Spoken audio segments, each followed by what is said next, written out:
flag of the United States of America and to the republic for which it stands, one nation, under God, indivisible, with liberty and justice for all. Fathers, we gather together as City County Commission, we ask your guidance in the business we're about to perform today. Help us do the best decisions we can for our taxpayers. Lord, also be with all the citizens across our country still recovering from the freeze and the issues that they faced, and those with health issues as well. Guide them, comfort them, and be with them as well. And we also ask for moisture. Lord, rain would be greatly appreciated in our region. In Jesus' name, amen. Amen. Good morning, everybody, and welcome. Comment up here, looks like we're having a city commission meeting rather than a county meeting, but we welcome all of you, and we're looking forward to hearing from you. So I have no additional comments, so let's consider our agenda. I'd entertain a motion. Move to approve the agenda. Second. We have a motion and a second to approve the agenda.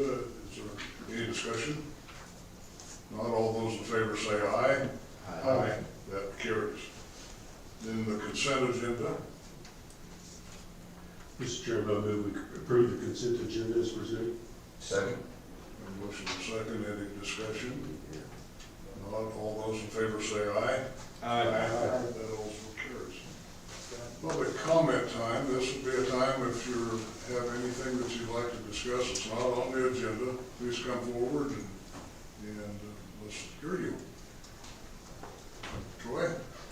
Good morning, Commissioners. I'm looking forward to our afternoon meeting, but I just also wanted to let you know tomorrow we as the City Commission will be taking up the face covering requirement ordinance again. So if you have any opinions one way or the other, I would surely welcome those. If you would want to come, or you can also make those either to any one of us commissioners or the mayor. But I would really appreciate your thoughts on that, because again, we are coming up against that, and any input that you might have is really important. So again, I think we're at a time that I want to make sure that we get as much input as possible. This is kind of a notice for others who would like to come and speak on that. But if you have any input as a commission, we'd sure appreciate that.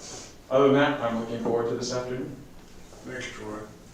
I've made the announcement from this seat in the meeting past that have a mask. It's hard to be understood with a mask on. We get comments or criticism, so when I'm speaking, I take it off. So I'll be happy to share my opinion. It may differ from some others up here about mandatory masks. Any other public comment? Hearing none, let's move into the business items. And Jennifer, it looks like you have a majority of the items, so. I'm also going to take down my mask. I talk so fast that it catches that mask, and we get comments also that no one can understand me. So I'm going to take that down. I have two items for you this morning. The first one is what we call the first half of the AFAC grant. So essentially, if you guys don't remember, you took the $100,000. The city is 90% of that. You all are 10% of that. And you split that into two parts. The idea behind that is the first half would move very quickly. It would just be reviewed by me. It would be a staff review to make sure that it just met the basic requirements of the statute, and then we would move it forward. They can't ask for more than $6,000 per request in this first half, but it is something that I can review in about 2 hours. For 6 applicants, it goes really, really quick. And so on this, what we're asking for is there's 6 applicants. They have requested a total of $31,884 and 70 cents.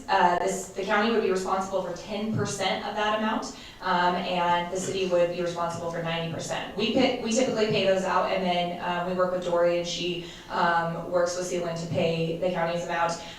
Last year and again this year, we do anticipate paying all of the money up front in the first quarter. Previously, what we've done is we've paid it over 4 quarters, but because of COVID last year, there were several organizations that weren't going to make it to the 4th quarter if we didn't put that money out right away. So we did, and it sounds like it's going to be in their best interest for us to do it that way again. That does leave some funds available. So typically what we do is we would hang on to those they wouldn't be expended, but if there was somebody who came up over the 12 months, they could apply for that first half of the AFAC remaining funds, and then that would go before the city and county commission. If that doesn't, then obviously at the end of the year, that's it. It just kind of goes away. There was something else I was going to say. Of course, we'd like more people to apply for this. I still feel like this is a low number of applicants for the $6,000 for the low standard for what they have to meet for the first half. But the ones that are on there are worthy causes, and the city commission did approve funding it in this way, in the way the staff recommends. And so it's before you to determine whether or not you want to fund it in this way, whether or not you want to, send it back with a different review, or just want to deny it altogether. Mr. Chairman, could we ask that page 36 and 37 be pulled up on the screen for those who are watching online? And then while that's being done, Mr. Chairman, if you don't mind, Jennifer, you mentioned low number of applicants, and that was what one of the things caught my attention too. Is how did we get the word out?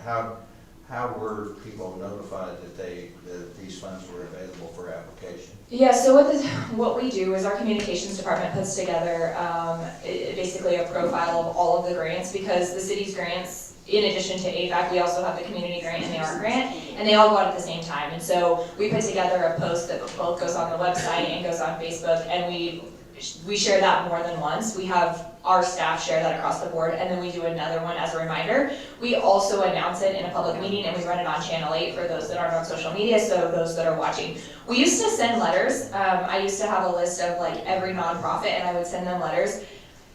I'll be honest, I want more applicants, but at the same time, I also don't feel like it's my responsibility to make sure that you're doing your job, which is to apply for grants for your organization. And so I also feel like there has to be a little bit of commitment on their part to look for that.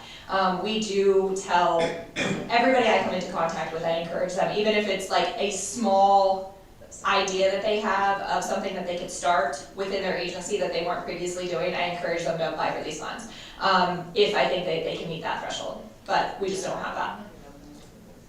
And just to follow up to that, and I very much appreciate what you're saying about your responsibility versus their responsibility. Yeah. I get that.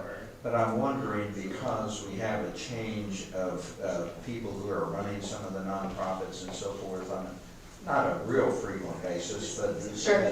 periodically, that if once a year something could be sent out that during this year there will be grant funds available, please call us and let us know that you might be interested or something. I just kind of a broader generic thing, not specific to these funds. Yeah, So there is a change in the organizations that they might be aware of that. And we can definitely do that. I will tell you, most of the people who have applied for these funds and most of the ones that are out there that are doing this, it's interesting, most of their directors or the person that are doing their grant writing have been the same people as long as I've been with the city. So it hasn't had a whole lot of changeover. I think there's just some that also get fearful of applying for AFAC because they kind of wonder if they're on the fence whether or not they meet the requirements. We get a ton for community grant because it has a lot less stringent rules. But you and the city commission don't necessarily have control over the rules of this because it is an alcohol tax fund. So it does have some specifics that we have to meet, which is part of the issue. Thank you very much. Yep, absolutely. I have a quick question, Jennifer. Sure. Particularly for the benefit of those looking online, Uh-huh. can you tell us who is involved in the decision as to who gets funded and who does not? Yeah, so in this particular one, and part of it is because we're kind of setting a very low bar. If I was to say on this first half, on a scale of 1 to 10, how high is the bar? I would say it's about a 2. And so the decision making on this first half is just mine. I review it and then I make a recommendation. I have not in the past 3 years, 2019, 2020, the past 3 years we've been doing this, I have not had someone not receive funding in this first half. I have not had someone that did not meet the requirements. And so then kind of the checkpoint on that is that it goes to the city and the county commission to take a look at. And if you all were to see, oh, Jennifer's constantly not funding X, Y, and Z, then obviously that might raise a red flag. But we haven't had that issue, we haven't had anybody not get funded. So on this particular one, that is the bar by which it's being reviewed. Well, I appreciate your efforts, sir. Anyone else have, Doctor? I wonder if you require tax returns or audits. I notice, these are well-meaning groups sometimes, and some of these groups have $250,000 budgets, and maybe we need a van to transport the kids, and I'll keep it at my house. Things get loosey-goosey, and I noticed like Big Brothers Big Sisters, they have audit money set aside, and I know what we do with our county organization, so I just wonder if there's what the accountability is. So on AFAC, what they're required to do on both the first half and the second half is they're required to file a mid-year report and an end-of-year report. And I review those reports to see where has the money gone. They're not supposed to use it for just straight operation expenses. It's supposed to go towards actual prevention or treatment. And so I have to review that and look to see what they've used it for. That was obviously pretty trying last year with COVID, because a lot of the things that people had planned on doing, they weren't doing. So we did make a little bit of a exception last year. The mid-year reports and end-of-year reports weren't nearly as detailed as they typically are. But yeah, we review those, and they do have to, for this particular grant, this is the only grant that they do a mid-year report and an end-of-year report, and they have to show where those funds go and how they spend them and how they use other funds with those funds to do whatever it is they're doing. Any other questions or comments from the commission? Well, what we have before us are two proposals, and so it's now time to act on the first recommendation that Jennifer brings before us, so. What's your Dr. wish? Clifford, I would propose to approve the first portion AFAC fund recommendations. And I would second the funding of $31,884.70. We have a motion and second. It's probably been discussed enough, but anything else to be discussed? Not, then all those in favor say aye. Aye. That carried. Okay. Go right ahead there, young lady, you're doing a good job. All right, so on the second half, the way that we set this up is we really wanted to push people to do more than what they were doing. If I'm being honest, it hasn't worked, which is kind of frustrating, and I probably need to start thinking about what we're gonna do with this, because I don't think it's successful, and obviously just leaving it stagnant isn't gonna work. But the idea behind this second 50 was we were hoping that we were gonna get organizations asking for a big chunk of money, right? They might ask for $30,000, $40,000, $50,000 to start a program that would actually get to the heart of the issues in our community, which are mostly around drugs probably, for treatment and prevention. And so we wanted to open this up and make it really specific and very tied to the statute, but also that they could get almost an unlimited amount of funding up to the amount that we had, which was $50,000. Essentially what has happened, and this is the first time Real Men Real Leaders has requested the second portion. They typically only request in the first, but they had some additional projects that they wanted to do, and so they went into this one. Big Brothers Big Sisters always, for the last 3 years, has asked in both, and I think last year they may have been the only one that asked in both. And what we feel like, or what the group feels like that reviews this, is that it has sort of become more of just this is how we take care of our operational expenses. This is how we're paying our people. This is how we're paying for our supplies. And it's not really going at the heart of, like, in a roundabout way, yes, you could tie it to preventing people from engaging in drugs and alcohol, but when you really match it up to the statute, it doesn't necessarily mean that. And so I think we're gonna have to find a new way to look at this, or a new way to distribute this. And this may be one, to Lon's point, this may be one that I really am gonna have to go out and push some people to think outside the box and do some new projects. And understand that funding could be used for that. So on this particular one, Big Brothers Big Sisters asked for $20,000 and review, which is the Live Well Finney County board. They recommended $10,000 of that be awarded, not the full $20,000, because they did feel like a lot of that was going to just straight operation expense. And then on Real Men Real Leaders, they're asking that the full $7,000 that's being requested be awarded. Now this does leave a big chunk. $33,000 that someone could still latch onto sometime later this year. So if you know of anybody who might be interested in treatment or prevention, definitely something to look at. But this is the recommendation from the committee, and you all can move forward with it. You can come up with something else. The city commission did approve it as is. Okay, any questions or comments? Go ahead, Lon. Just a quick comment. I appreciate your summary of, of the program, and if something's not working as we expected it to work, absolutely there needs to be a review and finding out why and what can we do to make it better, to keep it going. With that being said, Mr. Chairman, I would move that we approve the $17,000 for Big Brothers Big Sisters and Real Leaders. Second. Motion and a second, discussion? Not all those in favor say aye. Aye. Those opposed? Thank you, Jennifer. Anything else? I don't think so. I'll see you guys this afternoon.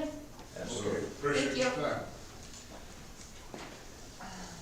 Roxanne, you are next. Good morning, gentlemen. We come before you, as you know, Bob Sperling passed away this year, and we are looking for a board replacement for him. Jill Durst is very excited, as you can see from the letter in front of you. The board had approved her, and now she's coming to you for approval to be the newest board member. She will assume the rest of Bob's term, and then at her discretion, then continue terms as a board member as she sees fit. So, what's your pleasure? Mr. Chairman. Same question I asked Jennifer, because I'm certainly willing to make a motion to approve Jill, but what mechanisms or process did you and the board use to search out? So board members' replacements are always recommendations of the board. We have 3 recommendations. We reached out to all 3 of those recommendations. 2 of them are currently sitting on other boards and have meetings that coincide with ours, and would look at that as soon as they go off of their current board. And then Jill was ecstatic when we called her, so. And then lastly, with Jill, if she's approved here today, you'll have a full contingent of board members, both hoteliers and non-hoteliers? We will be a Is that full correct? board again, yes. Mr. Chairman, with that, Let me make a quick point, Lon, and we'll accept your motion. What Commissioner Ron is pointing out is for those out in the land of watching this on YouTube or Facebook, their board has, if you will, requirements about representation from the hotel or from the hospitality industry. Right, we have 6 hoteliers that need to sit on the board, and then 4 at-large Okay, seats. 6 hoteliers and 4 at-large, and this is an at-large. This would be an at-large position. Thank you, Ron. Okay, go ahead, Ron. Mr. Chairman, I would move that we approve Jill Durst as a new board member for CBD. I'll second. Have a motion and a second, discussion. Not all those in favor say aye. Aye. Opposed? Okay, thank you. Thank Anything you. else for right now? Stick around, because I think we're gonna need your input here in a little bit. I see spark time. Do we have Jeff on the, do we have Julianne or somewhere? Jeff and Julianne both. We have them both, okay. Who's going first for Jeff, you or Julianne?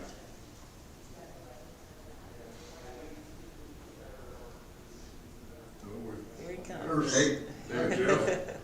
How you doing, See you Commissioner? now. All right. Lay it on. Good to see you today. So, wanted to give you a brief update on a couple items. One, on the Spark grant, we're finishing out our closeout. Happy to report that the team that you have has done just an absolute excellent job with the program throughout. We're validating one additional award just for potential duplication as we went through our closeout. That means, based on your direction, with the remaining funds to book public safety salaries, if there is a duplicated expense, that means we'll have $322,362.66 remaining. Of that, the county will encumber one 1.05 million, and the city will get about 264,000. If there is no duplication, that will reduce it to about $1,267,810.66, of which the county will get 1.01 million, and the city will get 253,000. We should have that answered later today, and we'll encumber those funds today as it relates to the spark requirements. And Jeff, while you're reporting that in dollars, it also could be reported in percentages, can it not? Yes, sir. It's 80-20. 80-20, okay, thank you. Yes, sir. That was consistent with your guidance previously, and we've been able to put that all together. So I think overall, it'll cover those public safety salaries for those folks that have really just done yeoman's work on your overall response. Any comments or questions of Jeff? No? Well, sound like you're doing well there. And talking about doing well, Roxanne and her team, and Dory and Julianne have just done an excellent job with the county-run HHR program. So far, we've seen 67 total applicants, 2 of which who have withdrawn. To date, we've been able to make 48 awards. Only 1 application has been denied because of technical requirements. Julianne can talk about it a little bit later. It was a familial situation involving some questionable paperwork. We can go into that if we need to. But to date, we've awarded $151,889.34 for a total average award of $3,164.36. So it's a very healthy response thus far. We have about 18 pending applicants as of February 26th, and if all of those applicants do receive funding, you'll have about 208,000, or just over 208, almost 209,000 expended. So we're really coming to a rapid close for this program. One of the things that we did discuss on Thursday with the smaller group that we wanted to bring before you today is, do we cut it off today and process the remaining? And we've already updated the language that's on the website, talking like, hey, we'd still encourage people to apply, but the money may not be available to make awards, in the future. So we would like a little direction from the commission on that overall. But total of those 67 applicants, like I said, 2 have withdrawn, 10 were applicants that had applied in the first round, and there was 57 new applicants. So almost half the amount they had previously we've had in this first little bit. We need a little direction here from the commission at the meeting that Thursday, Dory, Robert, Commissioner Clifford and I were there with a couple others, but we're not a majority of the commission to make that decision, so we need to know, do we lessen the amount of eligible reimbursement, or do we leave the reimbursement at the amount it is now, and when we run out of money to run out, but we need to stop taking applications at some point. So am I explaining that to the satisfaction of you, Jeff, or is there a better way to explain it? That sounds, that's good. We need to know if we want to close, if we want to adjust the award amounts, or if we want to, what do we want to do after that? There's also, Julianne just sent me a note as well saying that there's an additional 7 to what we have shown here as well. So we have more applications. Yeah, we have more applications that are technically, on a wait list that we've decided. So if we have additional funds left over, we'll go in the order with which those applications were received, and based on available funds. And the applicants are being advised at the time now of application that there may not be enough money to consider their request. So That's correct, Mr. Chairman. Bill and I had a discussion, kind of with the small group on Thursday, to leave the amount at the 10,000 limit, and when the money is gone, it's gone, so, Larry? Yeah, I agree with you there. I think what you need to do is, like Jeff was saying, you got them prioritized by when you receive them.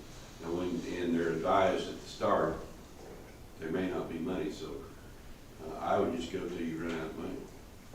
And keep it under the 10,000 limit. There's a state program about to be unveiled in the amount of what, 15,000? It has some larger cap on it, but it's for writ only. What about this new House bill that just went through? Jeff, you see anything in there for us, or is that's way down the road?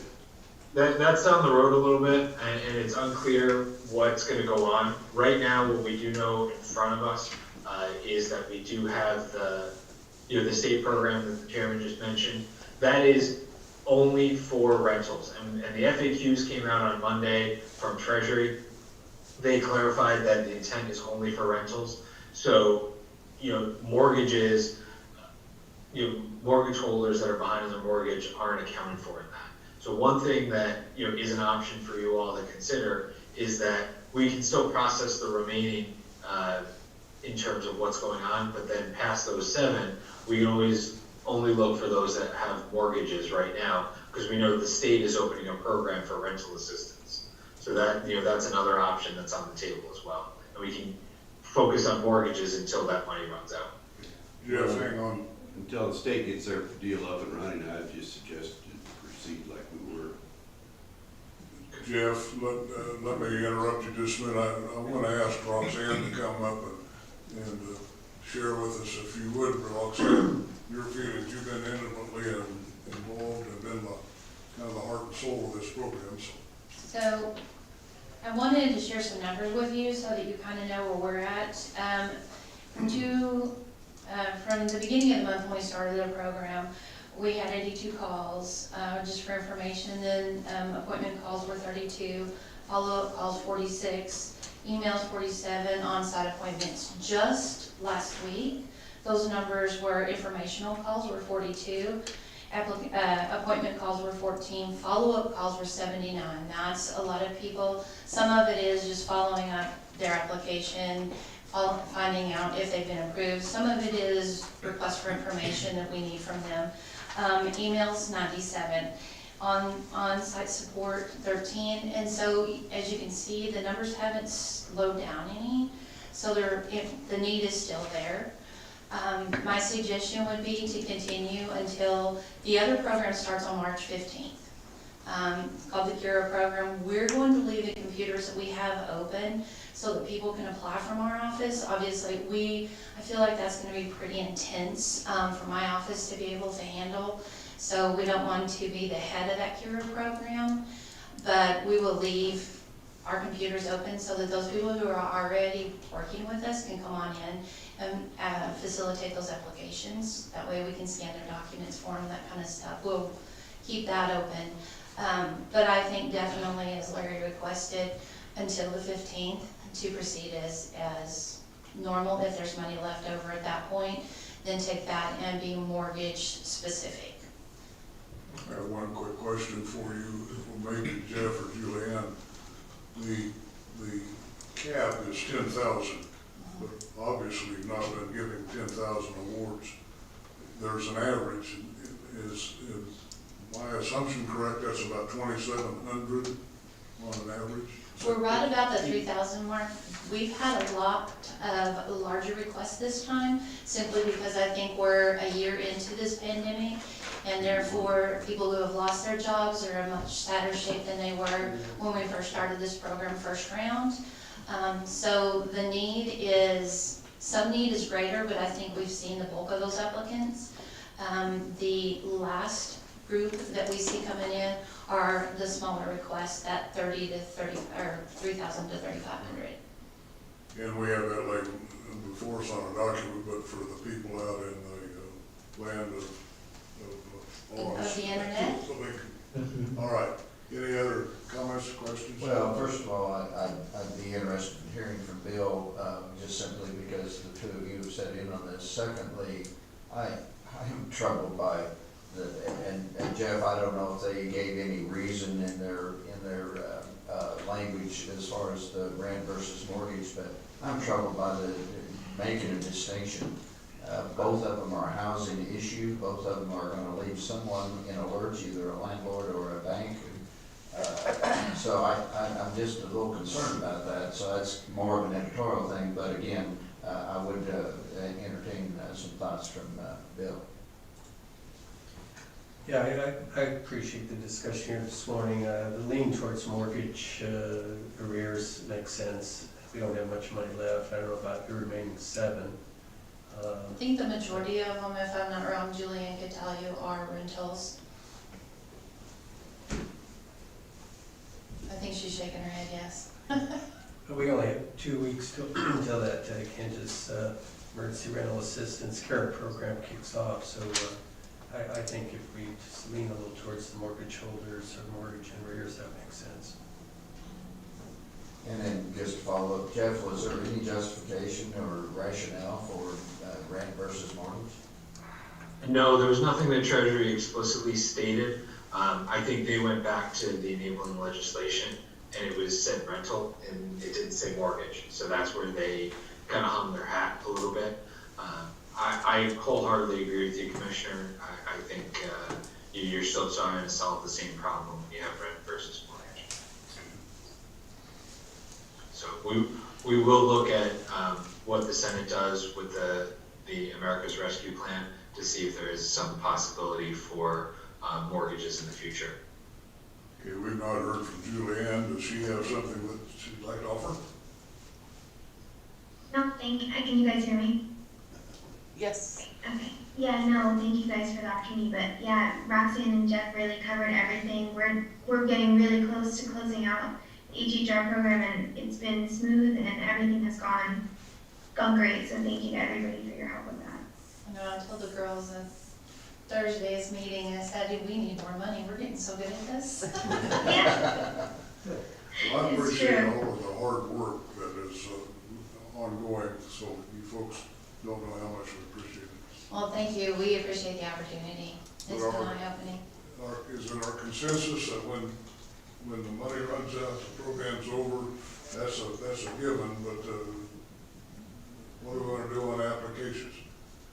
Roxanne, as I'm understanding, you're saying leave the application period open even though we're running out of money, is that what you are asking?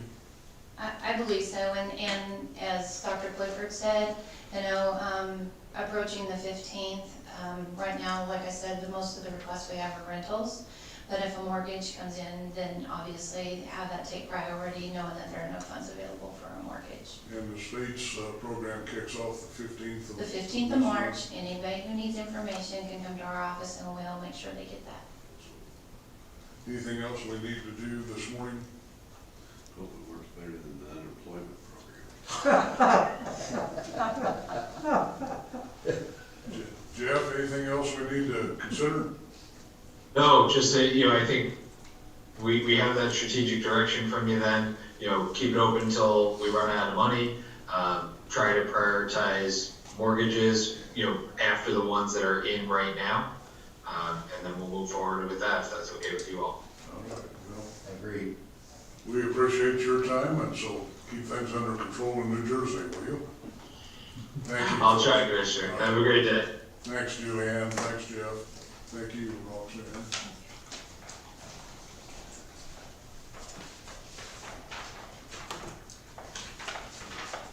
Do we have anybody from the health department? Call in and walk Yeah, in. boy, Yeah, man, give it time here.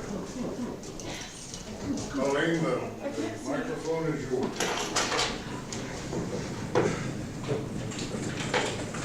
Kind of deep breath here for a second.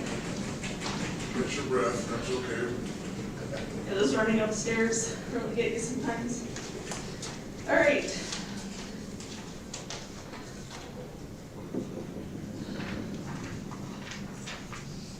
Thank you for the opportunity to speak to you about the continuation of COVID-19. In Finney County. I'm excited to report progress in our overall numbers and provide an update regarding vaccination distribution in Finney County.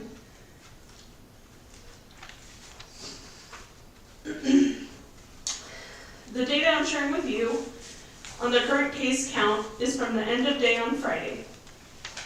We will have an updated situational report at the end of day today, so the numbers you are reviewing will be different from the end of day report. There are 52 active cases, that is that there's 52 people who are laboratory confirmed positive cases and not yet released from their isolation. There are 5,982 total positive cases and 10,479 total negative cases. 0 individuals are currently hospitalized at St. Catherine Hospital with COVID-19. 49 Finney County residents have passed away due to the virus. We have experienced massive progress all around regarding our COVID-19 numbers. Last week we had 3 days in a row with no COVID-19 patients in St. Catherine's Hospital. Our positivity rate has dropped significantly, and even though we've seen a minor increase, the overall positivity rate is still low. The rate at which we're adding new positive cases has also slowed as more and more tests return to us negative. We're so grateful for the work of our community that they have done to slow the spread of COVID-19 and ask our residents to continue to play an active part in keeping our numbers low. Wear a face mask in public spaces. Wash your hands often with soap and water for at least 20 seconds and regularly sanitize frequently used items. Next, yeah, thank you. We are currently in phase 2 of the vaccination plan, and enrollment is currently open to individuals who live or work in Finney County and in the following population groups. So we have people aged 55 to 64 who are medically compromised, such as chronic kidney disease, chronic obstructive pulmonary disease, Down syndrome, heart conditions, immunocompromised state from solid organ transplant, type 2 diabetes, sickle cell disease, and obesity paired with hypertension or another chronic condition. We've opened it up to postal services, so USPS, UPS, FedEx. Our transportation, specifically airport, CityLink, taxi service, city, county, and state employees, that includes the DMV as well. Licensed daycares, they must present the state license and certification at time of vaccination. People aged 65 and older, licensed clergy, first responders, and then those from healthcare personnel from phase 1 that have not been vaccinated yet. We'll continue to announce our eligible populations as we navigate through phase 2 of the plan, and we'll continue to release this information via several of our communication methods, including website, Facebook, local news media, and radio. Since phase 2 is still so broad, we're hoping to move through as quickly as possible.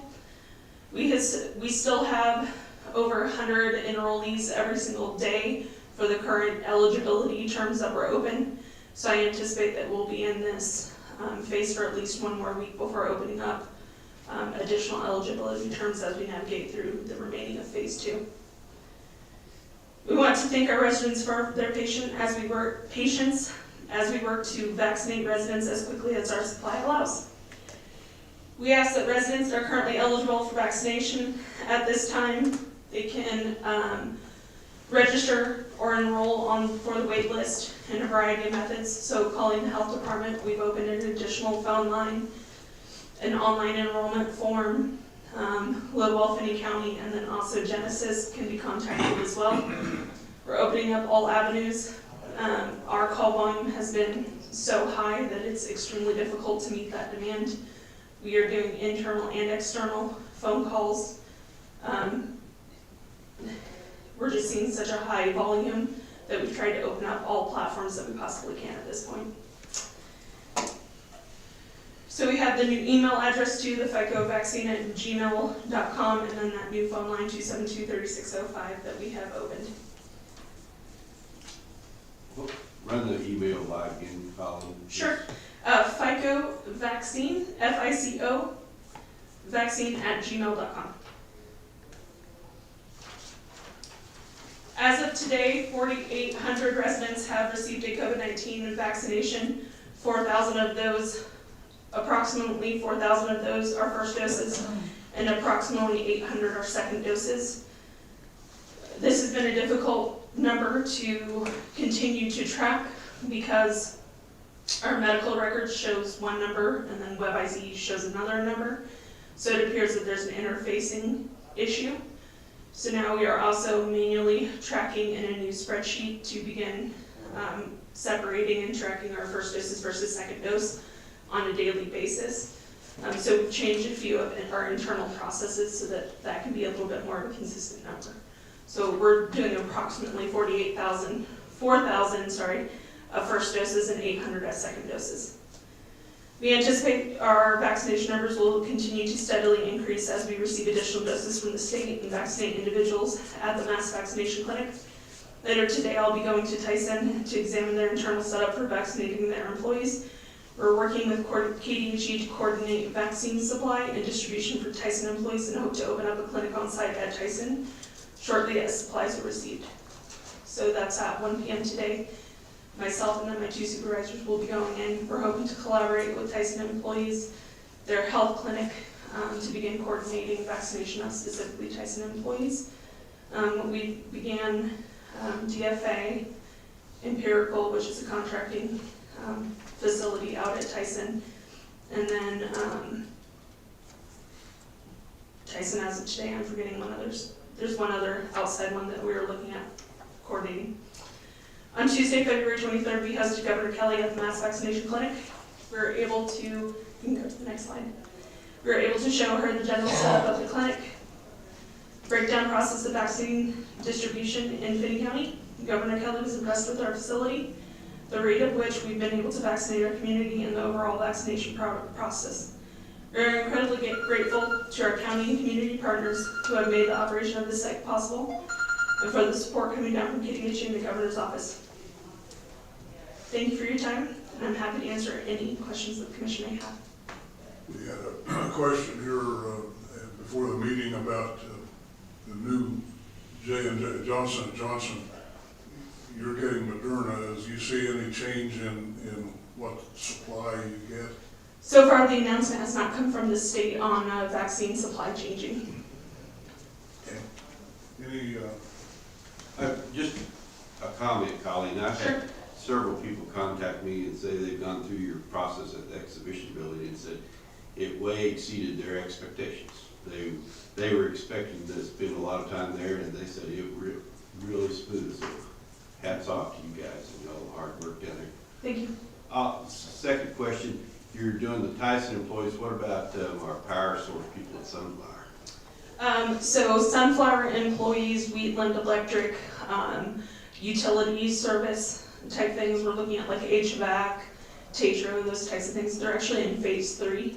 Okay. So all of those utility, that'll be at kind of our top process there, phase 3, once we get into that. go ahead, Bill. Have you cured your voicemail issues? Have you had help? So the health department's voicemail is turned off. So now we've discovered more people saying that they've left voicemail somewhere. So then I've done some after hours calls to see what's going on. So our phone will ring several times at health department, and then it diverts over to somewhere else, and then it goes to 3 or 4 more rings, and then goes to an administration directory. And I have contacted our computer support to also talk to them about where that voicemail is going, because it's going somewhere, and then it's going to some sort of administrative directory, and then leaving a voicemail there. And those are voicemails we have 0 access to. So we've checked all of our phone lines, all of the voicemails on our side, and we can't find them. So at the rapid rate that phone calls are coming in right now, I'm trying to also, I talked to Robert on Friday too about onboarding more staff to help support mass vaccination. So I've got to man phone lines more. So the message to citizens who might be listening is don't leave a voicemail. I mean, Yes. use the they're going to unknown locations wherever those voicemails are that we're unable to check. So we've been really trying to push those that have the technology to be able to navigate the online enrollment form or the email, to use those as your top 1 and 2, because our phone lines are so inundated with phone calls right now. Thank you. Before I go to Dwayne, I might make a point of interest in the picture that you see before you. The lady at the extreme left happens to be a person with some roots in Finney County. That is actually Goss, who was formerly the director of our public health department. She's now, I think, about number 2 in the chain of command in Yep. Kansas Department of Health and Environment. So Yep, she- deputy secretary. Yep, and then I think there's a couple more pictures. And then Robert also had the really good idea of making kind of an informational brochure. So I brought a couple for you guys. We created this. I have one. Thank you. We created this about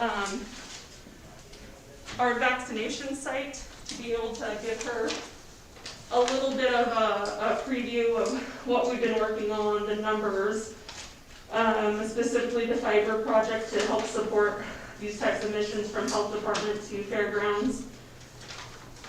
So we kind of put that together for Robert, and it went off without a hitch, so it seemed to be very well received from Governor Kelly as well. I think that might be the last one. Is there one more? Yep. So that's for your information too, your review.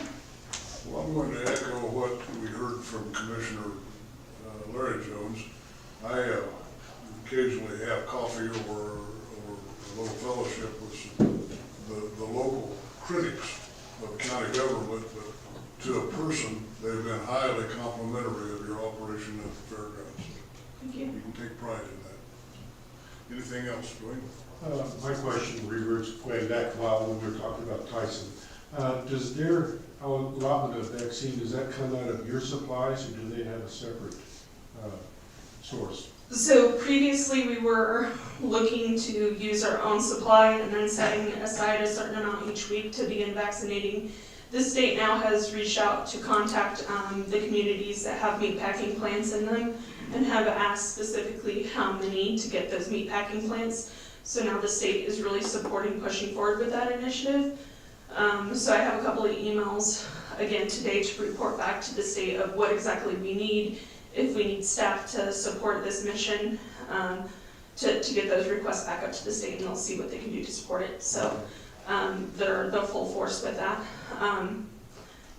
Prior to that, the priority population that the state was also pushing and supporting was teachers, school district employees, of course, but we had just finished those that week. That was really pushed, and there's still a couple that are still kind of coming in and enrolling, and we're getting those in as soon as possible. Well, my thought, I guess, was there's such a large number of employees that pretty much drain your weekly supply pretty quick. Sure, I mean, we're looking at ballpark 1,500 to 1,800. Thank you. Sure. Vaughn, do you have anything? Colleen, thank you for your report. Good luck. Keep up the good work. Okay, thank you. Next on the agenda is emergency management detail. There's Steve. Good morning. Morning. This is in reference to a declaration, and give you a little history on that. I think you have a package for that. Basically, the city instituted a resolution, and they reached out to the county in regards to us putting together a declaration. I took that information to Robert. He directed me to follow up with KDEM. I made contact with them about about any contingencies to do some cost recovery for the excessive utility bills. They advised there was nothing on the agenda right now. The general consensus from FEMA, from a federal level, is that's the cost of doing business. But they did encourage us to go ahead and follow through with the declaration. And as we'd be aligned with 15 other counties around the state as it stood at that moment, that kind of gives them some a little momentum for the governor to push to get some funds to offset some of those excessive utility expenses. So that's really the gist of the declaration. Basically, there is nothing there right now, but potentially there could be. We don't know that for sure. And I know Mike from the city's here, and he can do a deeper dive on some of the costs that's offset the city, if you're interested in that. Okay. Any questions before we ask Mike to step forward? Well, Mr. Chairman, Go ahead. and I am interested in hearing Mike's input on this, but Steve, to you, I'm always looking at pluses and minuses, pros and cons, to anything that we might do here as a county commission. So I hear you on the pro or the positive side is that it opens the door if funds become available and so forth, so it accelerates the process in which we could request some of those funds. Am I correct on that being a Yes, sir. positive or a pro? Yes, sir. It's an opportunity basically. Or opportunity. So what is there any downside? What is the downside risk or negatives to doing something like this? You know, as it stands now, there is no downside, and maybe Robert could expand on that more so. Yeah, in essence, it puts you in a position now to respond a little bit quicker if funds become available. If they do not, there's no harm in that resolution. So it is one that is declared locally, and for it truly to have any teeth in it, it needs to run up to the federal levels for the funding aspect of it. Well, my rationale for asking both sides of that equation is we always hear the phrase unintended consequences, and I don't want there to be any unintended consequences. So I appreciate the response from both of you. So, Mr. Chairman, I would entertain Mike's input too. Let's invite Mike Murhead to the podium. Officially, good morning, Mike. Get this down here to my level. Good morning, Mr. Chairman, Commissioners. As you know, we went through the huge cold spell that caused prices to spike on natural gas and the electric utilities. As a result of that, I won't go into all those details, but I'll answer any questions you have on that. What we as a city did as part of our financial management guidelines, anytime there's a disruption in the community, if you will, that would cause revenues to fluctuate by more than 10%, then we're obligated to declare a financial emergency.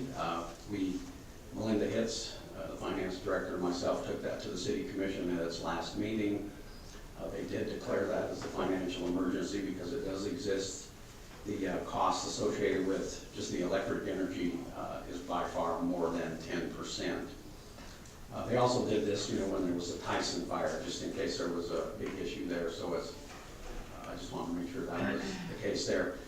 Just give you rough numbers of typically the city of Garden City's electric utility bill for the whole month of February will be $1.5 million. We anticipate this total month of February to be closer to $10 million, and 90% of that comes from February 11th through the, whatever that date is, when it warmed up on that Thursday. So just to give you some idea of where that stands.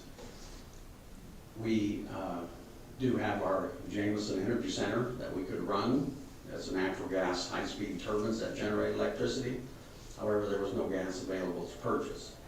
Even if we could get it, it was going to be $600 per MMBTU, which made it cost prohibitive to do that. We couldn't get the gas anyway, so I'm happy to answer any questions you may have. The declaration that we've asked you to pass, does just exactly what Mr. Green said. It sets us up in a position so that should funding come available, not just to the utilities, but to residents of any county, if there's funding that would make that help cover that, this would go a long ways in making sure that that works. We do have a conference call today with the governor at 3 o'clock, not just me, but all Kansas municipal utilities to discuss. She wants to hear more about this and the possibility that maybe there's some funding to help residents with their utility bills. And it's not just electric, it's natural gas. Go ahead. Mike, I'm curious, has the city ever in the past forward contracted gas for your energy center? We do contract for the gas of the Jameson Energy Center, and that's through KMEA. they're just a gas, they just get the gas for us, and then the provider of the gas ships it to Black Hills, and then Black Hills delivers it to our system, just like they do everywhere else in the community. And we, you know, we shop and try to get the best price for gas we can for any future price, and like we were talking before the meeting, usually it's around $2, $2.50, and it peaked at over $600 in that cold spell. But they can't guarantee it, huh? They could, what we could do is we could, if we were willing to pay the $600, the gas provider would say, we'll give you the gas. You're gonna pay the price, and you're gonna pay for it up front. And if we get it delivered there, Black Hills had a operational block on their system. They couldn't guarantee that it could be delivered, but if it did, I mean, they would take on that responsibility and say, okay, we're gonna get the gas to you, and then if something happened and our equipment failed and we did not use that gas, there was a huge penalty for that because there was a utility somewhere else that could be using that gas to generate electricity. So, Thank you. Mike, I've read that the surge to heat would be the equivalent of another electrical grid in the entire United States, and that the cost of heating is about 4 times the peak cost of cooling in the summer. Is that right? I mean, you know, raising temperature as much as we do for heating is so much more use of energy than these peak brownout summer days when we're cooling. well, I can't speak for the whole country, but in the areas that north of us, the states that are north of us, they do have winter peaking issues. That's when they use more electric energy in the wintertime to try to heat than what we do in the summertime trying to cool. So it's a major issue. You know, and we, the 14 states that Kansas is in the Southwest Power Pool.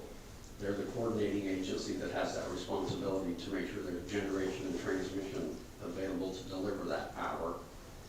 I'm sure there's going to be many investigations into what needs to be done to enhance the entire system, but not just SPP, but Texas is in ERCOT. They're their own little, I shouldn't say they're in their own little world down there, but they are sometimes. And that'll be heavily looked into as well. And MISO is the Midwest section, so everybody there'll be a lot of investigation into what needs to be done in the future, especially with the proposal to, you know, go toward more electric vehicles, those types of things. A lot of stuff needs to be looked into. But again, the fallacy of that is that we don't have the storage side on the electrical side. We do. I grew up on the East Coast where we had these huge natural gas bladders that kind of went up and down seasonally, and that was there to be able to surge in the winter for heating. We could never do that with electricity. Well, we certainly can't do it today. The energy that we're consuming right now is being generated at the exact same time. Battery storage is coming a long way for, in some smaller aspects, but to say that we could do it for the entire grid, I think will be long past my lifetime before that happens. But I think it'll drive a lot of new interests into different types of energy, perhaps. Good or bad, I don't know what they all can be, but this was definitely a wake-up call, I think, for the United States.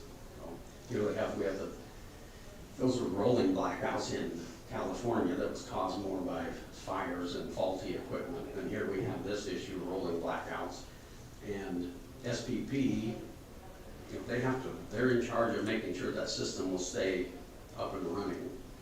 So when they get to their critical point, a level 3 emergency, they notify utilities, you will shut off stuff, period, there's no question. They start shutting it off.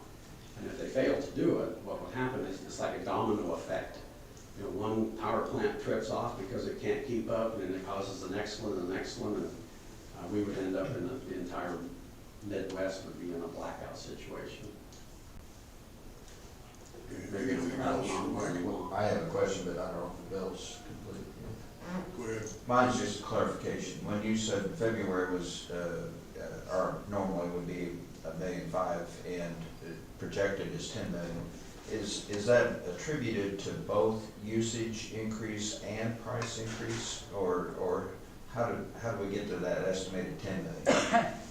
You know, we looked at the consumption. We asked everybody to try to reduce consumption as much as they could during those periods of time, because for one, it lowers the load on our system. It helps lower it across the board. Two, it lowers the financial impact that could have on us as users.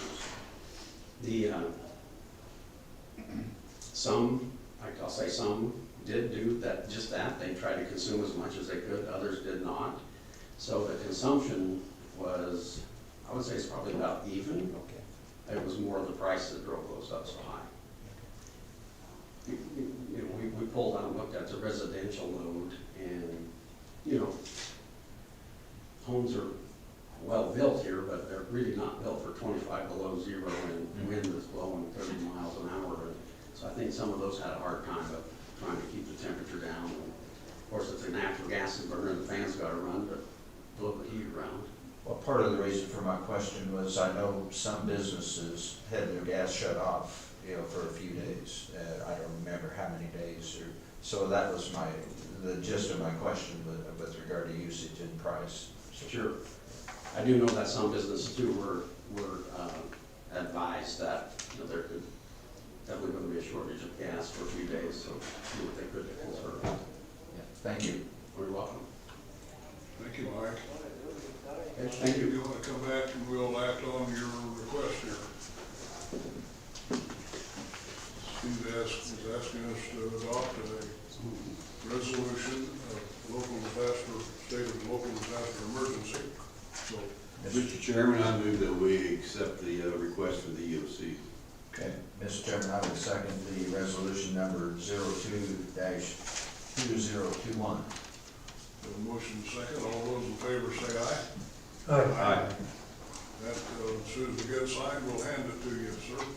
Okay, sounds good. Just one other thing we had, during that episode of the low temperatures, we did have an active gas leak in downtown Garden City on that Friday night, and there was some discussion about evacuating a rather large area for a considerable amount of time so they could identify and isolate the particular leak. So one thing we learned there was if we had to shelter a large number of people in a very difficult situation, we're really not prepared for that. So what we've done is we've reached out to the Red Cross and did a walkthrough of our facilities and came up with a contingency how we can upgrade our facilities, our sheltering facilities and our capabilities, that if we had to engage the Red Cross, they could come in and take control of that shelter for a large quantity of people. So that's kind of like something we have on the horizon we're going to be working with and getting back to you. It's not going to be a really high dollar item. We worked that through, first through our leadership team. But there will be some upgrades to our shelters, and that way when the Red Cross comes in, they can bring a rather large contingency of food and water and shower capabilities, things of that nature. So if we have a long-term shelter event, the premise would be on them, and it kind of fall off our shoulders. We'd be more of a support agency to them. So that's kind of in the horizon, just so you know, from some of the lessons learned from the cold weather event. Work never ends, does it? Thank you, Steve. Thanks, guys. Is the sheriff back there behind that podium somewhere? Morning, Kevin. Good morning. Okay, a couple of months ago, the chief and I had come to the joint city-county commission meeting to discuss an idea of doing a joint RMS CAD system for police department, sheriff's office, Holcomb Police Department, EMS, fire, municipal court, maybe emergency management,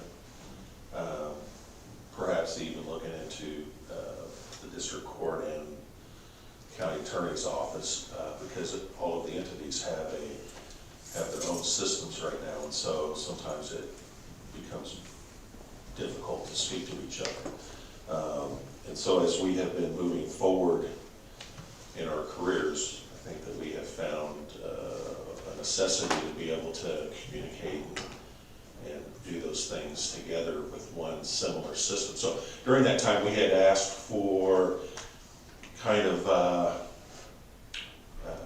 we wanted to put out proposals for a consultant, and we were looking for some support from city and county commissioners at that time, and I think that support was given, so we did move forward. We proposals were sent out. We received 4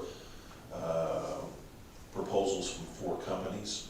We put a committee together and studied those proposals, interviewed those companies, and checked out references and jobs that they had worked previously. And we came down with one company that we were interested in, which would be Delta Works from California. And so I'm here today to advise you about the committee's selection of that Delta Works and the cost that will be, that was proposed by that company of $128,355, which would be borne equally between the sheriff's office and the police department, should we move forward with that consultant for the study of a joint RMS CAD system. What I wanted to, and in the proposal to you, there were alternatives and recommendations, and then I also included the attachment of the proposal from Delta Works for you to look at some of the previous cities and counties that they had worked at, some of their references. We have been advised that this, if we hire this consultant, there's an expectation that their recommendation could be a $2 to $3 million recommendation from them to take care of this project for all of the entities involved. And so $128,000 is a fairly high number to pay for a consultant, that if they come back with a recommendation of $2 to $3 million, and that there's no appetite from either county or city commission, then before we move forward with a consultant, we just want to see if this is even worth spending on a consultant, if there's not going to be an appetite to come up with the funding to implement what the proposal is. And so that's what I'm here today. Chief Utes will be, he's here with me, but he'll be presenting this similar proposal to the city commission tomorrow. Is that correct? Tomorrow. And so we just kind of wanted to get an idea from the county commission, from me, and then Chief will get an idea from the city commission tomorrow about whether we should invest in this $128,000 and get the study. And we anticipate that it will take 6 months to a year to get the recommendation from the consultant. So it may be something for 2023's budget consideration, or if there is some other alternative funding sources for this particular proposal. But we wouldn't be here today if we didn't feel like this was a necessary move of progress for all of our agencies currently. And there could even be some potential cost savings down the road too, as far as maintenance agreements, because all of these agencies have their own separate software packages in place and all of their own separate maintenance agreements. And I know the sheriff's office, I can't remember, maybe it was in 2000 or somewhere in there is when we initially have our software package, records management system. We don't have the computer-aided dispatching that the police department has. They're the only one that has that. But in this recommendation, there's a proposal where we'll be getting a recommendation for all agencies to have that ability to communicate that way. And then everybody would have a similar records management system that we could all talk to each other much much easier than what we currently do. So as far as records management, computer-aided dispatching goes, this particular project just makes sense. It really makes sense, especially as this community, this county, and this city, for the most part in the state of Kansas, is just kind of a model situation with how the city and county organizations work together. And it only makes sense to progress that working together ability, but at a price tag. I'm not going to sit here and tell you that it's not going to financially hurt. It is, but perhaps if you choose to move forward with this recommendation that I'm making to you today, then there could be some spending in the next year or so trying to figure out how to fund this type of recommendation that we're looking in the $2 to $3 million range. Of course, that would be split probably amongst the different groups, probably equally between the city and county is my guess, because it probably affects half city, half county down the road for any type of funding source. So I guess at this point, unless you have questions, I have a couple questions, Kevin, for either you or Mike. I was at the City Hall commission meeting when you guys initially presented this proposal. Right. I'm unclear yet. Is this a replacement for the entire records management system for both your departments and the auxiliary departments you mentioned? Yes. Yes, it would be a replacement records management for all of those agencies, and also the introduction of a CAD system for all of those agencies too. The police department probably, as far as, now I say replacement, it wouldn't, that's the wrong word, it's not a replacement, it's an add, because none of us have computer-aided dispatching other than the police department. Well, that's leading to my second question. I've been through in my former life a couple of those records management changes. And so you find that for a 1, 2, 3 year period, you've got duplicates on the old system and the new, because you can't quite trust the new, and the old is, I realize you don't have the recommendation from your consultant yet. Right. But that's my first part of the question. Second is, are we gonna have buy-in from those auxiliary agencies? And there's one or two I can think of that may skid their feet just a little bit of changing records. Yeah, we've had some of those, well, what you call auxiliary agencies were on our committee. We had the fire department, EMS, emergency management, Holcomb Police Department. We talk about district court and county attorney's office. We didn't have any of their representatives. I think in our original deal, we were just planning on the agencies that spoke about, not them. However, I have an interest, if possible, if there's interest from them, to be able to tie into that too, because a lot of stuff that we do in law enforcement today is related to the district court and to the county attorney's office, is all done electronically now. And there's some things that we've had to try to patchwork into those places, and haven't necessarily probably been the best solution, but it's the only solution that we've been able to come up with.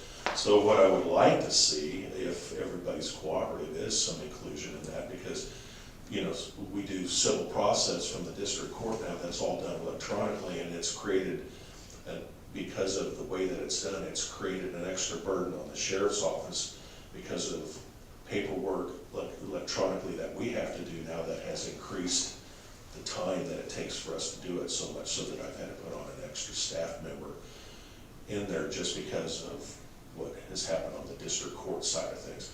And then a lot of our search warrants and warrant application affidavits and those type of things to the county attorney's office, and paperwork and everything is all done electronically now too. So it would be nice if everybody, and even from the municipal court side of things to the police department side of things, where they have to have a person come over physically and sit in our office to get the information that they need from our system and vice versa. It would just really be nice if we all had a similar system that we could, not so much data input, into their system and vice versa, but where we could look at everybody's stuff. My concern's not that you and the police department are working together, that's not a concern at all. It's some other entities, that courts and county attorneys and whatnot, that have different systems, Yeah. different requirements. Yeah, and I think with our proposal, it's just the partners that we had talked about, you know, I don't know that we would get a proposal or a recommendation from the district court. Come forward, Mike. Yeah, right. If I could. Yeah. The courts across the state are using Tyler Technologies, and that's who looks like they're going with. And Tyler Technologies is one of the RMS CAD vendors out there for law enforcement. As far as, you're correct, Commissioner Jones, as far as the going into a new RMS and having your old files, working with the consultant would be whatever RMS CAD system we have is to try to get all those records transitioned into the new system so that we have one system to go through.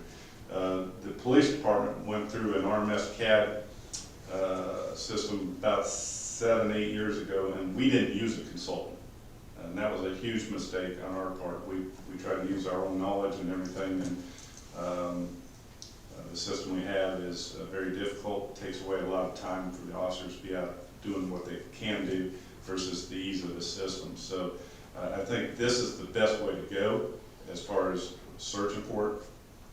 When I talked to Delta Works to let them know that we were going to present to both governing bodies today and tomorrow, we were talking about price tag, and their comment was, it's really hard to tell until we dive deep into the woods of your systems, because for the PD, we're not going to need all the mobile data computers. The SO has computers in the cars, so that's going to cut down some of the cost. Hayes just went through this with a joint RMS CAD system with all their law enforcement and courts and fire and EMS up there, and their system cost about $1.5 million, but they didn't have some of what we had in play. When I talked to the consultant, he said it's really hard to tell until we dive deep into the woods, and also now there's, rather than going on the different computers, a lot of them are cloud-based now that will reduce some of the costs that we'll look at. So he said it could be as low as $1.5 million, but he's not going to quote that. He said, let your commissioners know, $2 to $3 million. And then when the police department did the last RMS CAD system, which was a little over $1 million, we did creative financing where we budgeted out for 7 years, made payments every year for 7 years to pay it, rather than trying to come up with $2 to $3 million, or the $1.2 million, I think was all at once. So What I'm hearing, you're reading between the lines, Kevin, you're asking for approval from the county commission for the combined expenditure of $128,000. Well, I'm not really asking for permission because I'm going to pay for it out of funds that I have. What I'm asking for is, Permission to spend that $65,000. well, no, not permission to spend it. I'm just, before I spend it, I just want to know if, when we get the results from it, if that's going to be money well spent. If there, I mean, if you might have an appetite to put in place the recommendation, that could be $2 to $3 million. I have a couple different sources available to me at the sheriff's office. I have almost $50,000 in a phone fund account where we receive a commission for inmate phone calls and visitations, and then the rest. So about the other $17,000 I would just find out on my regular budget someplace. So that's $65,000 half. So I just want to make you aware of our choice or a selection of a consultant. But before I spend $65,000, I just want to let you know what the consultant might come up with, and what your thoughts might be. I mean, I can spend the $65,000 and then you say, no, we're not interested. Commissioner Long has a thought he wants to share. Well, questions. One is back to what you said a minute ago, Mike, with regard to Hayes and Ellis County. did they use this DeltaWorks as a consultant to come to the conclusion they came to?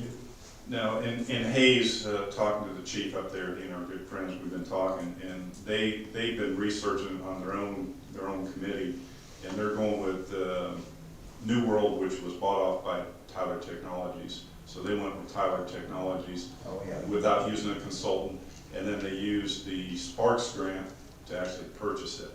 So I don't know all the ins and outs of that, but that's how they purchased it. Okay.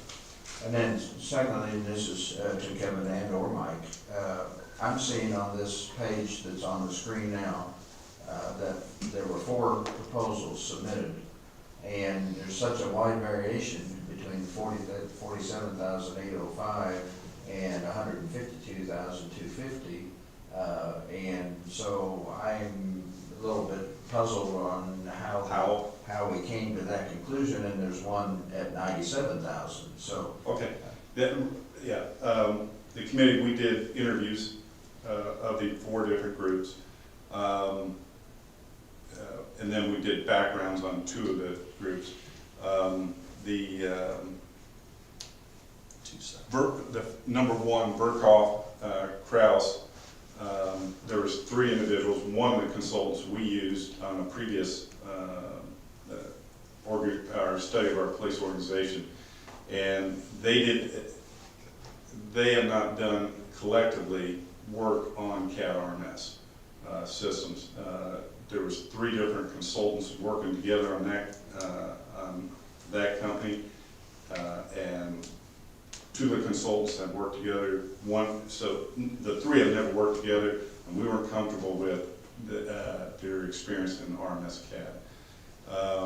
Barry Dunn and DeltaWorks, that's all they do is RMS CAD consultants, consulting on RMS CAD systems, and DeltaWorks had a lot more experience in it that we felt. And then we really looked at TUSA. They're out of Missouri, however, they're Kansas-based, and the concern we had on them was they did more interoperable communication radio systems than RMS CAD experience. And the amount of time that DeltaWorks would provide on coming out here and sitting down with city, county, sheriff's department, police, EMS and fire was over double the amount of time, which we thought was very important, that they actually sit down with us and find out what issues we have, what our needs are, and what we currently are working. And TUSA, I want to say they had like 16 hours dedicated to that, and that was, for the number of entities involved, that was just not enough time. And then, Mr. Chairman, just a comment as a member of this board. I very much understand what Kevin is asking about, is if they have the money in their budgets to spend $128,000 per consultant, then, and you deny the recommendations, there's $128,000 that's gone out the door without any particular results. So I understand the gist of that question from our sheriff, and I guess my comment to that is, if 6-7 years ago it cost $1 million or $1.2 million for the police department to convert, that it probably is going to be $2 to $3 million today, just based on other entities and so forth and so on, even though there is some equipment in place. So I think that is the question, is whether there would be appetite for that in the future. Okay, thank you. Murray? Kevin, a couple questions. Are there other systems out there, you know, RMS CAD systems?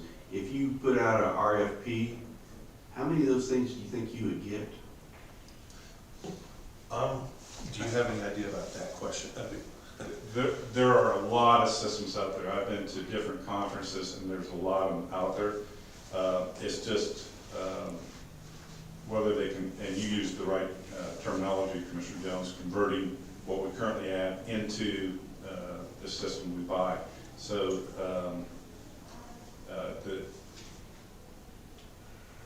there's a lot of them out there. Well, what I'm getting at basically is, I would think if you're going to spend $2 to $3 million, that there would be somebody that would give you a proposal and several proposals from different operations where you guys would have the expertise. I'm trying to save you $128,000, so I'm thinking about it back in my mind. Yeah, and I think the point is that we feel like we don't have the expertise, because all of us have different systems, and all of our IT folks have different opinions about their system and everything. And what we were thinking about is a company who's experienced in going out and finding out first what type of a system that we do need, and then going out and seeking vendors that have the ability to provide or then take proposals for what it is that we do need. So I think that was the reason why we sought out a recommendation from a consultant, is because they have experience in coming in and finding out what your community needs, especially when we have all of these different groups. Because if it was just a system for the sheriff's office, I wouldn't need a consultant, most likely. Although I think the police department felt like in a previous deal that they wished that they would have had a consultant. But it's possible that if we just did our own thing for what our particular need is, we may not need a consultant. But here where we're talking about several different entities and the ability to tie everybody into one system, that's why we felt there was a need for a consultant. I just, when we were talking, I just don't feel like any of us felt comfortable with trying to put a deal together ourselves. When there's a consultant out there that is experienced in RMS and CAD systems, that would find out what our need is, go out and find the companies that can provide that need, and then entertain proposals from those companies. We felt like that was just much smarter use of funds than us trying to just patchwork it ourselves. Okay. My second part of my question would be, you're gonna take the money out of your phone fund. What would you use that money for if you didn't? Well, in the past, I've used that money for a couple of years. That money was used to pay for our yearly payment for our body cameras and our cameras in our cars and everything. We weren't able to utilize that money last year. So I had to pay for that out of my budget. So that money's been collecting now for 2 years. And so I would just request that you allow me to use the money that's in that fund to go towards that $65,000. Are there any legal problems using that? Is there anything in the statutes that say you have to use for X? No, because it's a commission that's paid by the company that owns all of the equipment in the jail. And in the past, you guys previously have allowed me to use it on things, upgrades to the LEC, and in this particular case, a couple of years ago, you approved, and the county administrator at that time approved me to use those funds to pay for our yearly share for the body cameras and stuff that, in the body cams and then the camera systems in our vehicles. That was about $250,000, and so we were able to get those without using tax dollars.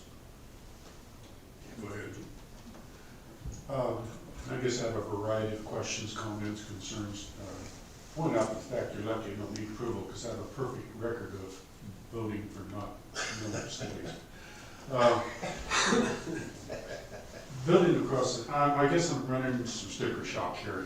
Building across the street needs a lot of $1 million worth of upgrades. Right.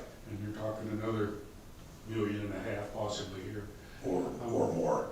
Or more. Probably more. So I guess I'm going to plead to our administrator on this. How in the world would we pay for something like this without a huge tax increase to our taxpayers? I mean, do you have any thoughts between our building improvements as well as this? It's going to be lumped together, or? You touched on it a couple of weeks ago when we talked about the consideration of the sales tax. We have one going off in April. Your discussion with the joint meeting this afternoon with the city is to make a determination if that is something that you want to look at and potentially go out for a referendum for some of these projects. When we had our work session, your number 1 and number 2 projects was the Health Department EMS, and quickly followed by the HVAC system over there as well. Back on the question from Commissioner Jones on the telephone fund, I think perhaps Dory has a little bit more insight on that. I think we've been checking not on just this fund, but various other funds on statutory authority and so forth. It may have to be budgeted, but I'll let her talk to that a little bit more. Yeah, I don't believe that fund can be used for a purchase like this. It can't be used for equipment or operational things. That's why we pulled the dash and body cams out of that. It can't supplant a budget, is what you're saying, is it not? Yeah, they can't use that for operational items or equipment or software. So. And I disagree with that.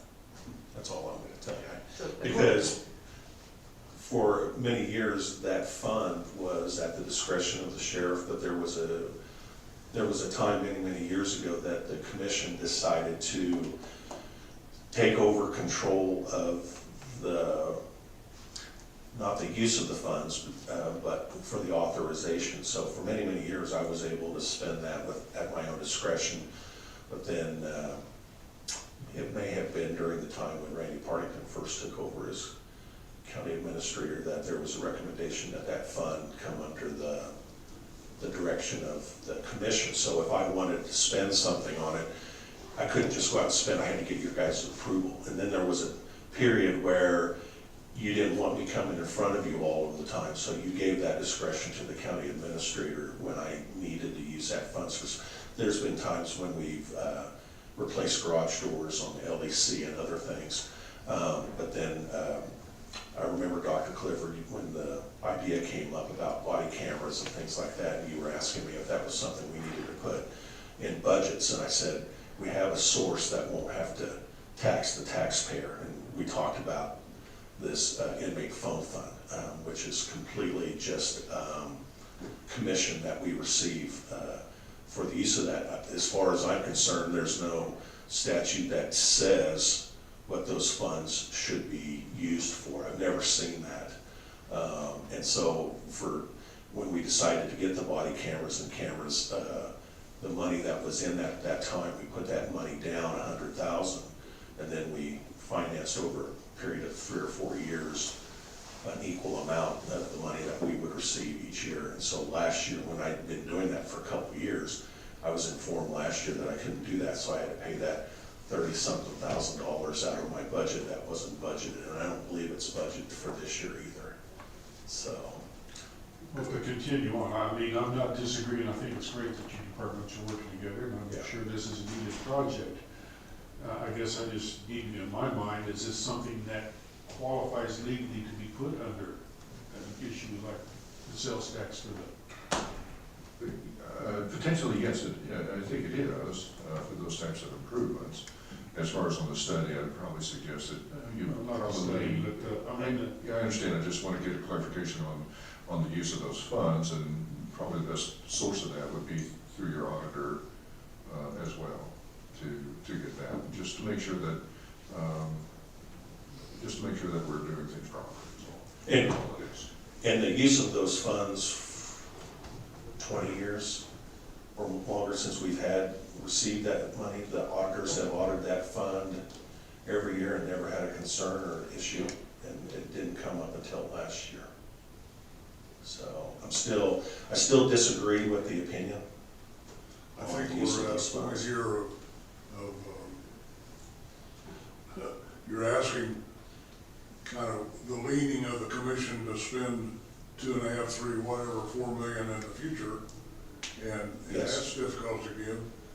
Then if we look at a sales tax, the unknown there is if the voters will approve it, so you don't have an answer either direction. So. Right. Before I spend $65,000 on the consultant, it would be nice if there was an idea from you guys that whatever that the consultant came out with, that there might be some interest in funding it or finding a funding source. Yes, several of my questions have been answered. I was thinking along the RFP line, like Commissioner Larry Jones. But I've sat here and watched a lot of silo-type activity between different departments. So I like this kind of thinking that we're going to connect the dots, especially on the IT side. So I can't commit a future commission to the funding. I might not be at the table. I do think we were very successful with the surge grant and the way we used the Spark dollars because we were ready. And I think you even heard from Jeff this morning that this federal money may leak into 2023. So for me, there's a certain expedience to try to do things like this. I'm not going to sit here and argue which pot of money it comes out of, but I certainly like this approach. And I think if we could tee it up, because before the chief had mentioned what Ellis County Hayes did, I wrote down COVID dollars. Because this really connects the dots for a response locally. So for me, there's an expedience here, and I certainly would be in favor of doing this. So what you're saying is if it's a shovel-ready project, we need to get the shovel. Start shoveling. Okay.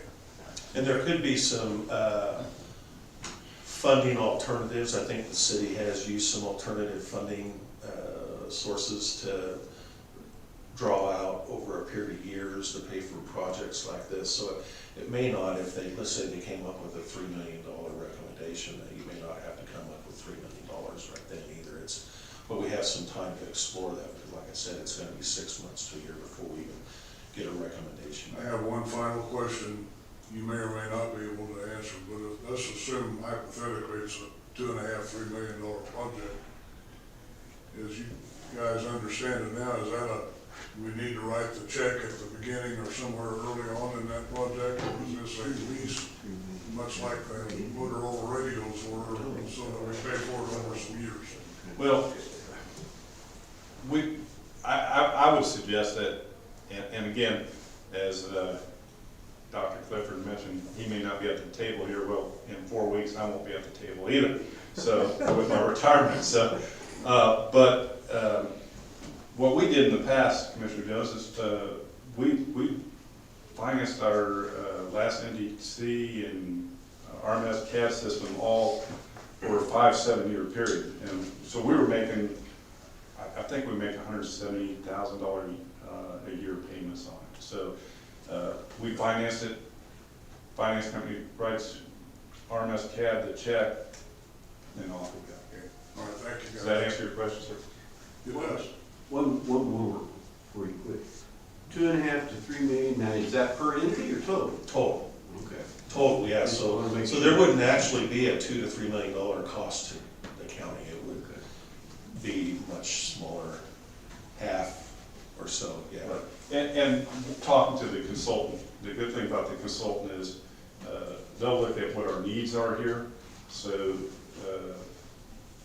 it won't be, and I'm not technology, I'm technology challenged, so they're going to look more at the cloud base, because there's a price reduction in using cloud base, is what he informed me. So he said it could be a lot less than 2–3 million, but until he sits down with us.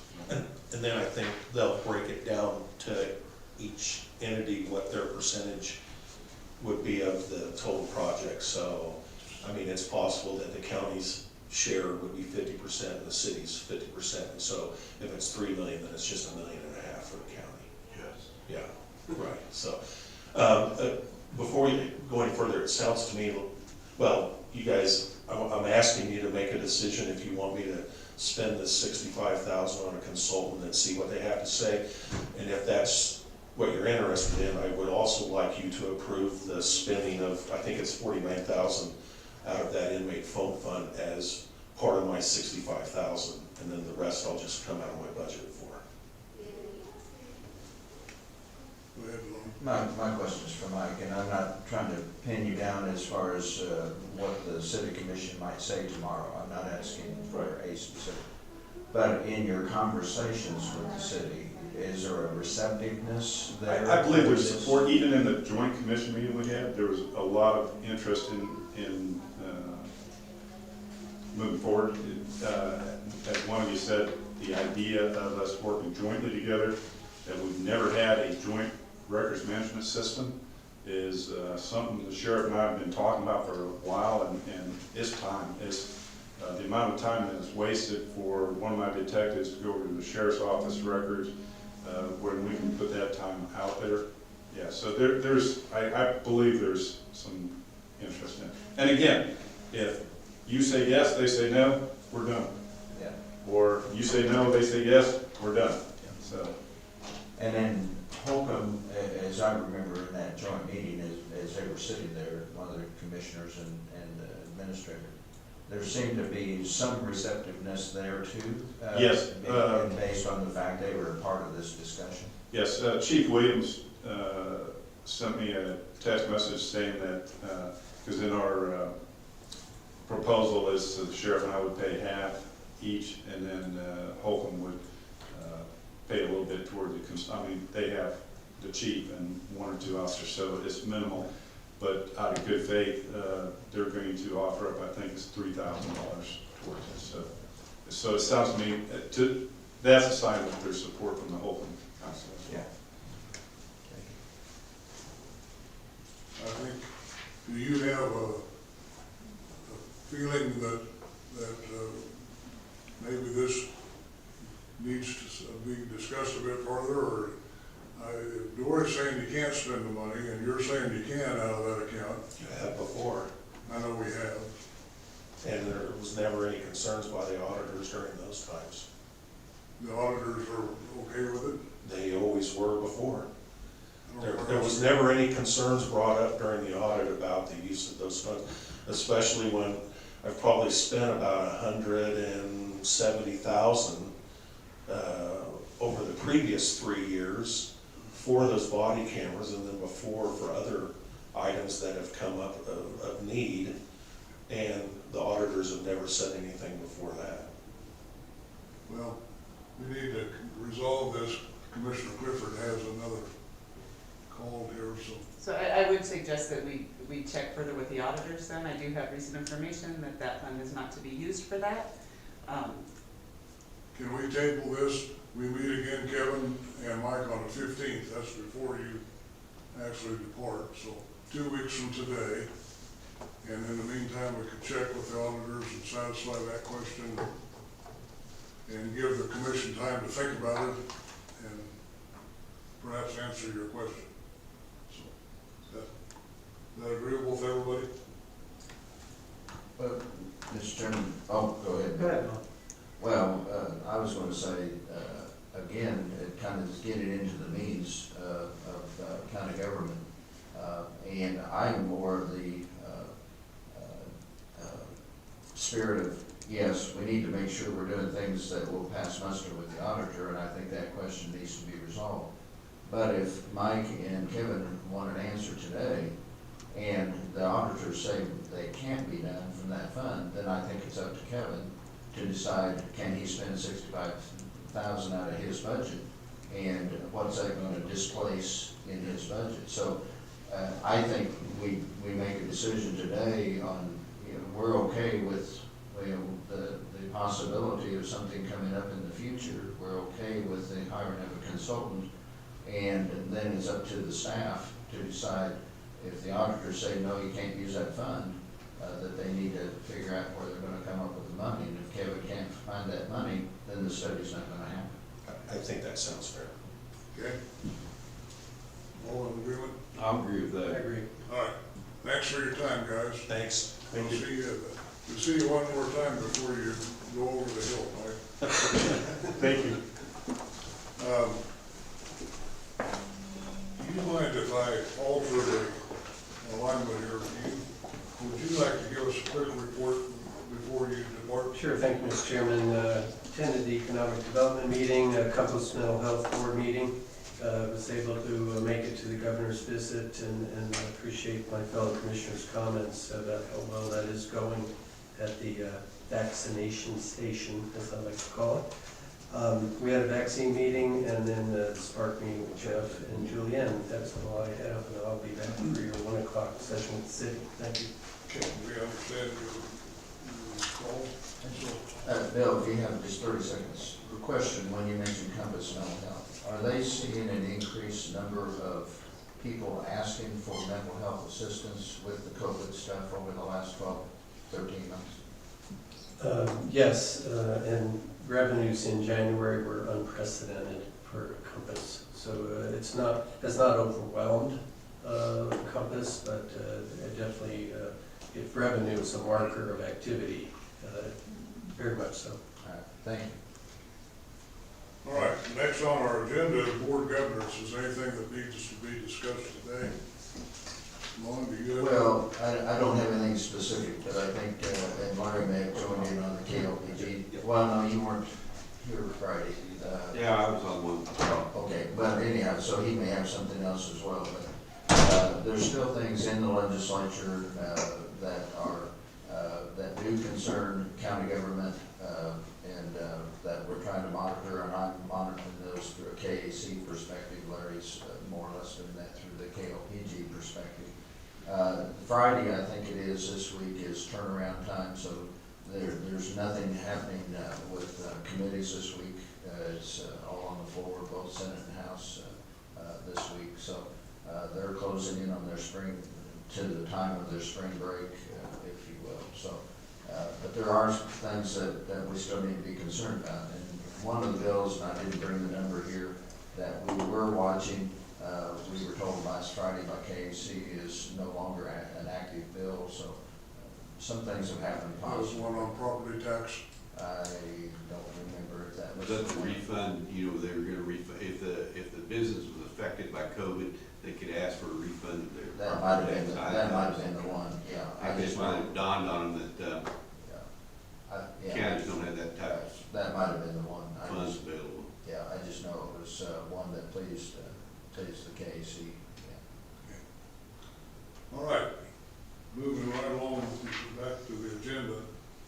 Mr. County Administrator, your report, please. All right, well, as you know, we do have a joint meeting this afternoon at 1 o'clock with various topics on there, one of them being the sales tax discussion that we just touched upon. I do want to touch base about, comment about the utilization of the jail telephone fund. As you're aware, when I came on approximately a year ago, one of my purposes was to make sure that we reduce the amount of issues that we have received in our annual audit, and making sure that we follow the statutes and making sure that we spend properly out of those. I don't want it to be perceived as being an obstacle for making things happen around here. I just want to make sure that we're doing them right, whether that has to do with Kansas laws, Kansas statutes, Kansas administrative regs, or even county policies. So those are the things that I just want you to be aware that just trying to make things work within the confines of the rules that the state and what the Board of County Commissioners have set up locally. That's it. That's it? Okay, Larry? Been on several KLPG calls. I think the one call on the Utah, they kind of give it the clarity taxation bill in terms of transparency. I don't know exactly where that is, and I don't even know if it's got much legs or it's still in committee. Have you heard? I'm trying to think if it came to the floor or not, but it is still an active bill. I also attended, or watched the legislative coffee. I was struck by kind of how negative most of our legislators were on the process, what's going on. That kind of concerns me that if that's kind of across the board negativity, I think that maybe the governor needs to get them all back in session, get them in speak and start talking to them. It sounds to me like it's kind of not a good situation. Also had the alcohol funds grant meeting with Dory and Robert, and our funds available to our little portion of it keeps going down, and I don't know, I guess folks just aren't using much alcohol anymore, I don't know. The county's not receiving much, because we had what, four requests, and we just divvied up the. Yeah, that's been going down over the last couple of years. I'm not sure why. It could have to do with the annexations, Yeah. but we're just not selling as much alcohol in the county. There's not as many places to consume alcohol in the county. So we have less money to distribute. At a library board meeting, several issues with the HVAC system at the library. Been on the phone several times with Roger over that. Hopefully they think a part broke, and it took 2 weeks to get here. So they're at 40% capacity as far as I know right now. So I don't think they're open yet until they get some heating. That's all. I understand they put space heaters in the bathrooms to keep them from freezing. They are closed today, so today they're closed. Okay, thank you, Larry. Thank you. Let's go down and catch one. Well, I don't know that I had a lot of meetings or anything, but I did attend the funeral for Bud Estes, who was a friend of mine since 1967, so not only as a legislator, but just as a quality person. And it was well attended by non-legislative people as well as legislators.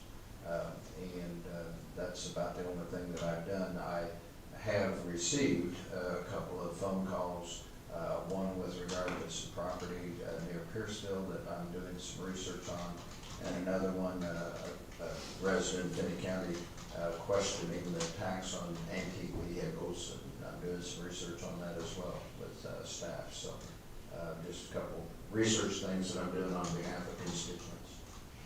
Antique vehicles used to be, not very long ago, you paid $5 a year for registration and $12 a year for tax. $17. Has that changed? Where did I put that? I had the question here.